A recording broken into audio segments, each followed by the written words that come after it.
রবিবার সন্ধ্যায় আরজিকর কাণ্ডের ন্যায় বিচারের দাবিতে মানববন্ধন কর্মসূচি অনুষ্ঠিত হলো। এদিন তুফানগঞ্জ এনএনএম হাই স্কুলের সম্মুখে বিশাল জমায়েত হয়। প্রতিবাদ কর্মসূচিতে অংশগ্রহণ করেন তুফানগঞ্জের সাধারণ মানুষ। মানববন্ধনে অংশগ্রহণকারী দেবলীনা পাল বলেন, 1 মাস পূরণ হতে চলল, এখনও বিচার এলো না। তাই দোষীদের দৃষ্টান্তমূলক শাস্তির দাবিতে মানববন্ধন কর্মসূচি করা হয়েছে। দোষীরা শাস্তি না পাওয়া পর্যন্ত ধারাবাহিকভাবে আমাদের আন্দোলন চলতেই থাকবে।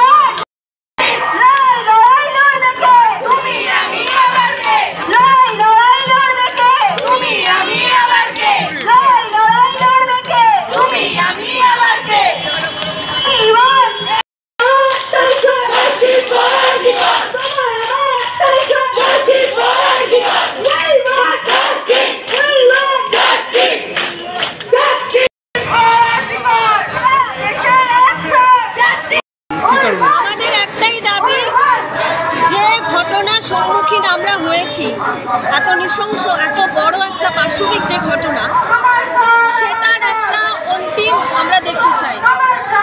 দুর্গা ঠাকুর যেমন অসুরকে দমন করেছে, আমরা চাই পুজোর আগেই যেন আমাদের সেই জাস্টিসটা, আমরা যেন বিচারটা সেই পাই। কারণ এটা যদি চলতে থাকে, আমরা এবং পরবর্তী জেনারেশন, আমরা কেউ কিন্তু এরপরে সুরক্ষিত বোধ করবো না। সেজন্য আজকে গত মাসে মানে 9 তারিখ 9 জুলাই মেয়েটি মারা গেছে, অভয় আছে। আজকে হচ্ছে 1 মাস পূরণ হতে চললো, মানে 8 তারিখ আজকে। তো আগের দিন রাতেই আমরা এই কর্মসূচিটা করেছি, এই কারণে আমরা এখনো পর্যন্ত সেই বিচারটা পাইনি। তো আমাদের একটাই ডিমান্ড, যত তাড়াতাড়ি সম্ভব আমরা প্রত্যেকটা মেয়ে, আমরা চাই প্রত্যেকটা মেয়ে, শুধু না প্রত্যেক সারা বিশ্ব এটা চাইছে। আজকে সারা বিশ্বেই এটা কর্মসূচিটা চলছে। আমরা বিশ্বের প্রত্যেকেই চাইছি যে আমাদের মেয়েদেরকে সেফ দেওয়া হোক। এটা আজকে কোথায় হচ্ছে কর্মসূচিটা? আজকে হচ্ছে তুফানগঞ্জ এনএনএম হাই স্কুলের যে রাস্তাটি, মানববন্ধন কর্মসূচি। মানববন্ধন কর্মসূচি। আপনার নামটা কি বলবো?